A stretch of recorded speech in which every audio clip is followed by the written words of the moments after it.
Hello students, एडुबिला point channel में आपका स्वागत है। आज हम करेंगे सिक्किम प्रोजेक्ट संस्कृत में और यह काफ़ी आसान रहने वाला है। दिल्ली शिक्षा निदेशालय की तरफ से जो आपको सिक्किम पर प्रोजेक्ट बनाने को दिया गया है संस्कृत में, हम उसके लिए बहुत ही अच्छा कंटेंट आपको उपलब्ध कराएंगे और बहुत ही अच्छे तरीके से, आसान तरीके से आप सिक्किम प्रोजेक्ट को पूरा कर सकते हैं। तो चलिए शुरू करते हैं। इस प्रोजेक्ट को आप ध्यान से देखेंगे, इसी ढंग से आप अपने प्रोजेक्ट को बनाकर जमा कर सकते हैं। फाइलों को थोड़ा और आप सुंदर भी बना सकते हैं। अगर आप इसमें कलाकृति करना चाहें तो पेज पर बॉर्डर भी लगा सकते हैं। तो चलिए देखते हैं। यहाँ पर ये सिक्किम है और ये सिक्किम का मैप है। इस मैप को आप ध्यान से देख लीजिए। इसमें सिक्किम के इस भाग में चाइना तिब्बत है और इस भाग में भी चाइना तिब्बत है। इसको उत्तर पश्चिमी भाग और इसको उत्तर पूर्वी भाग कहते हैं। और ये इतना क्षेत्र जो है चीन और तिब्बत से घिरा हुआ है। उसके बाद अगर इसके पश्चिम में देखें तो पश्चिम में, सिक्किम के पश्चिम में ये पूरा नेपाल है और दक्षिण में पश्चिम बंगाल है और यहाँ दक्षिण पूरब में भूटान सिक्किम से सटता हुआ नजर आता है। उसके बाद अब है कि सिक्किम कुत्र स्थितः अस्ति, मतलब सिक्किम कहाँ अवस्थित है। तो इसको भी एक बार हम लोग भारतीय मैप में देख लेते हैं कि आप देख रहे हैं कि भारत के पूर्वोत्तर राज्यों में यहाँ पर एक अंगूठे के आकार का निकला हुआ भाग है, ये सिक्किम है।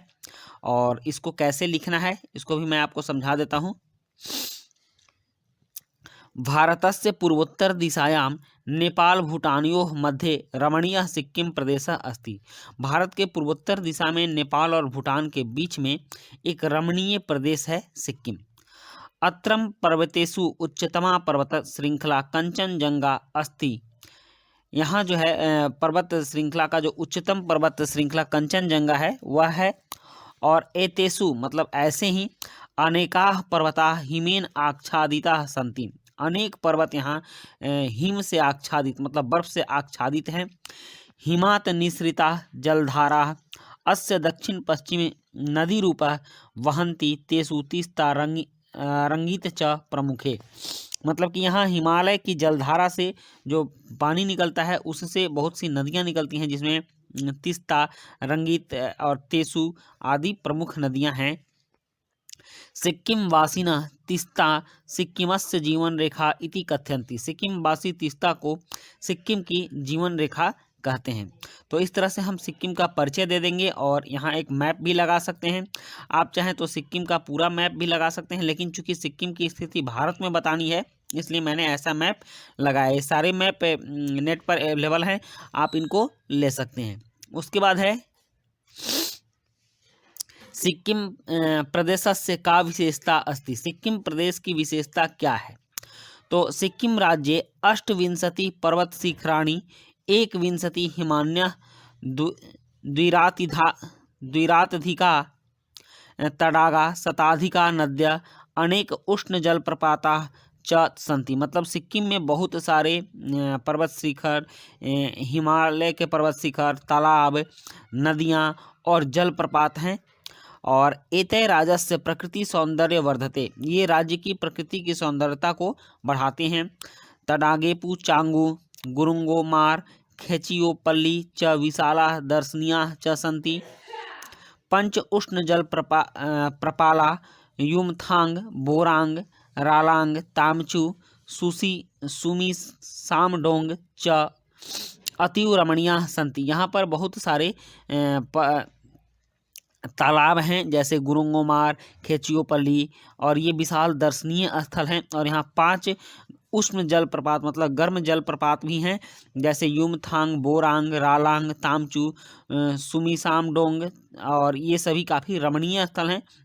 ये जो जलप्रपात हैं और यहाँ से जो जल गिरते हैं देखने में बहुत ही अच्छे लगते हैं। आप जानते हैं कि जलप्रपात सुंदर लगते हैं।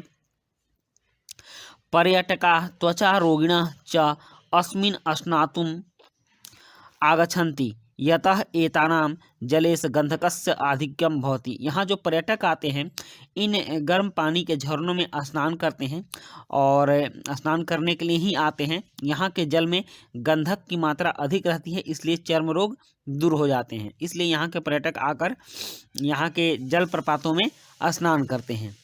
उसके बाद है सिक्किम प्रदेश से राजधानी गंगटोक, मतलब सिक्किम प्रदेश की राजधानी गंगटोक के बारे में जानते हैं। गंगटोके तासी नामकं दृश्य केंद्रम अस्ति यस्मात् पर्यटकाः हिमालय पर्वतमालायाः उन्नतानि हिमाच्छादितानि शिखराणि द्रष्टुम समर्थाः भवन्ति। मतलब गंगटोक से हिमालय पर्वत के जो हिमाच्छादित शिखर हैं, इस तरह की सीन आप देख रहे हैं, कितना अच्छा दृश्य दिख रहा है, यह वहाँ से दिखता है। आप सोच सकते हैं कि जब यह तस्वीर में ऐसी लग रही है तो हकीकत में यह दृश्य देखने में कैसी लगती होगी।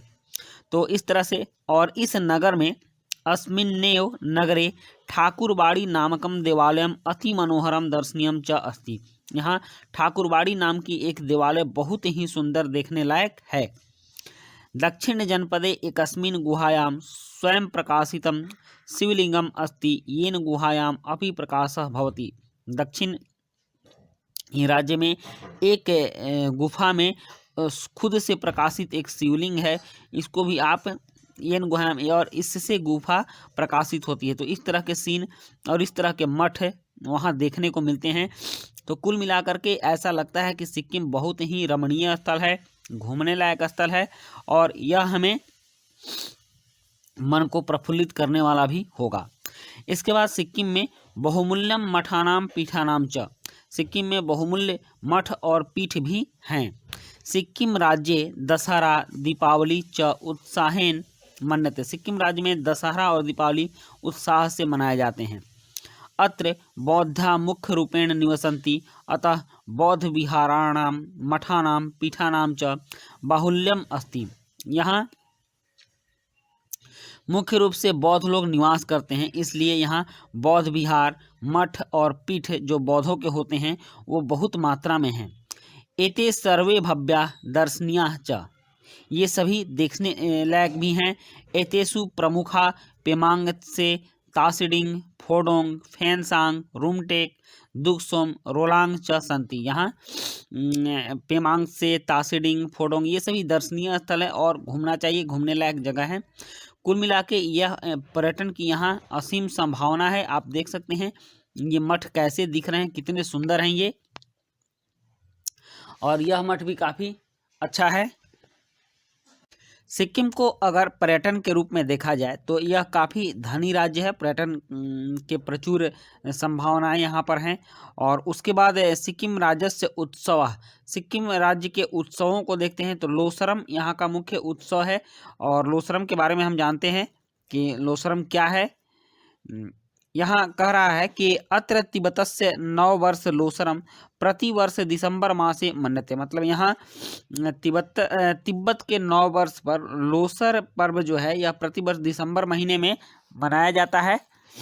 और अस्मिन् वसरे सप्ताहस्य राजकीय अवकाशस्य घोषणा अपि भवति। और इस अवसर पर पूरे सप्ताह में राजकीय अवकाश, मतलब राजकीय छुट्टी की घोषणा की जाती है, और ये लोग काफ़ी धूमधाम से इस पर्व को मनाते हैं। आप यहाँ इसकी तस्वीर भी देख सकते हैं। जना सुंदराणी वस्त्राणी धारित्वा गयंती नृत्यंती च, यहाँ के लोग जो हैं सुंदर वस्त्र धारण कर गाते हैं और नाचते हैं, जैसा कि आप इस चित्र में देख रहे हैं। बालका नाम प्रमुख रूपेण क्रिकेट फुटबॉलयो रुचि भवति। बालकों में मुख्य रूप से क्रिकेट और फुटबॉल के प्रति रुचि है। ते क्रीड़ा प्रतियोगिता नाम आयोजनम अपि कुर्वन्ति। इस प्रकार की खेल प्रतियोगिता का आयोजन वहाँ होता रहता है। आप देख सकते हैं यहाँ के पर्व त्यौहार कितने ही अच्छे ढंग से मनाए जाते हैं। सारे लोग अपने अपने पारंपरिक पोशाक में दिख रहे हैं। यहाँ महिलाएं भी पारंपरिक पोशाक में नृत्य करते हुए दिख रही हैं। तो इस तरह से सिक्किम की जो छटा है और उत्सव है काफ़ी मनोहारी दृश्य उत्पन्न करते हैं। उसके बाद आते हैं सिक्किम राज्य प्रमुख आहार। सिक्किम राज्य के प्रमुख आहार पर आते हैं। यहाँ खान पान की क्या व्यवस्था है, तो ये जो प्लेट में रखी हुई है देखने में तो काफ़ी अच्छी लग रही है, नूडल्स भी हैं। तो इन सब आहारों को देखकर ऐसा लगता है कि वहाँ के लोग कुछ चाइनीज फूड से प्रभावित हैं और चाइना के भोजन का प्रभाव भी वहाँ है। प्रदेशस्य वनेषु ग्रामेषु च याकः सूकरः गोमहिषः च दृश्यन्ते। वहाँ के वनों में और ग्रामीण इलाकों में याक, सूकर मतलब सुअर और महिष मतलब भैंसे दिखते हैं। प्रदेशवासिनः मुख्य रूपेण मांस भोजिनः सन्ति। यहाँ के प्रदेशवासियों की जो मुख्य भोजन है वह मांस है। ये याक का, सुअर का और भैंसे का मांस खाते हैं। तेषाम आहारः नूडल इति आधारितः भवति। और यहाँ के आहार में नूडल्स भी मिलते हैं, नूडल लोग खाते हैं। ते वाष्प पक्वम, यहाँ भाप से पके हुए भोजन जैसे मोमो इत्यपि खादन्ति। यहाँ वाष्प से पके हुए भोजन जैसे मोमोज वगैरह भी खाए जाते हैं।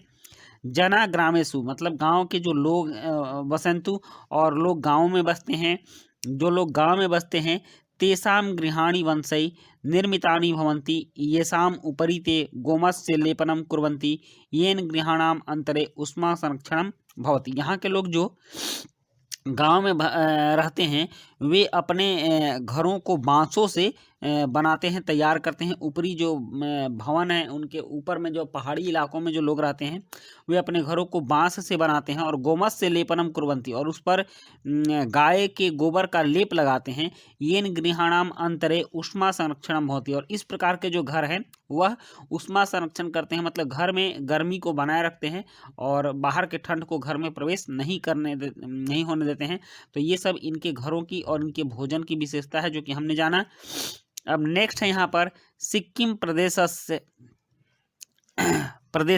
सर्वप्रथम जैविक राज्यम। ये सिक्किम प्रदेश जो है सर्वप्रथम भारत में जैविक राज्य घोषित हुआ। यहाँ पर रासायनिक खाद का प्रयोग नहीं किया जाता है, रासायनिक उर्वरकों का प्रयोग नहीं किया जाता है। हिमस्य वर्षायाः च आधिक्येन अत्र कृषि कर्म दुष्करम अस्ति। यहाँ हिम की वर्षा मतलब बर्फ की वर्षा होने से की अधिकता से कृषि कार्य दुष्कर हो जाता है, मतलब बर्फ ही बर्फ पड़ती रहती है, इसलिए यहाँ खेती करना कठिन होता है। तथापि परिश्रमी कृषकाः वंशस्य आर्किड पुष्पस्य बुंगस पुष्पस्य विल्ववृक्षस्य च उत्पादनम कुर्वन्ति। फिर भी यहाँ के जो परिश्रमी कृषक हैं वो बांस का उत्पादन, आर्किड पुष्प का उत्पादन और बुंग पुष्प का उत्पादन, बिल्व वृक्ष मतलब बेल का जो उत्पादन होता है, हम लोग बेलपत्र जिससे प्राप्त करते हैं उसको बेल का उत्पादन यहाँ होता है। एतदेव तत् राज्यम अस्ति यत्र सर्वप्रथम पूर्ण रूपेण जैविक कृषि आरभत। मतलब यहाँ जो ये राज्य है इसको सर्वप्रथम जैविक कृषि होने का सौभाग्य प्राप्त हुआ, इसको जैविक कृषि वाला राज्य घोषित किया गया। प्रधानमंत्री नरेंद्र मोदी ने इसकी घोषणा की है और यहाँ कृषि भी इस ढंग से होती है। आप यहाँ की कृषि के फोटो को भी देख सकते हैं। तो बच्चों इस तरह से आप संस्कृत में सिक्किम का जो प्रोजेक्ट है उसको तैयार कर सकते हैं। नेट पर इसके बहुत सारे फोटो उपलब्ध हैं और जो लिखित कंटेंट है आप इसमें से भी ले सकते हैं और आप पेज को कुछ सजा भी सकते हैं। A4 के कागज़ पर इन सभी फ़ोटो को आप प्रिंट करवाकर इसको अपना प्रोजेक्ट तैयार कर सकते हैं। तो ये बहुत ही आसान प्रोजेक्ट है। आप इस प्रोजेक्ट को तैयार करके अपने लिए ज़्यादा से ज़्यादा सहायता प्राप्त कर सकते हैं। तो आपने देख लिया कैसे इसको तैयार किया गया है। ये सिक्किम का मैप है। आप भी बहुत आसानी से इस प्रोजेक्ट को तैयार कर लेंगे। A4 कागज़ पर जो भी चीज़ें आप उसको प्रिंट करवा के हाथ से लिखना होगा तो हाथ से, या फिर प्रिंटेड नोट्स भी दे सकते हैं। तो ये थी आपकी सिक्किम की संस्कृत में प्रोजेक्ट। मिलते हैं नेक्स्ट वीडियो में। Thank you.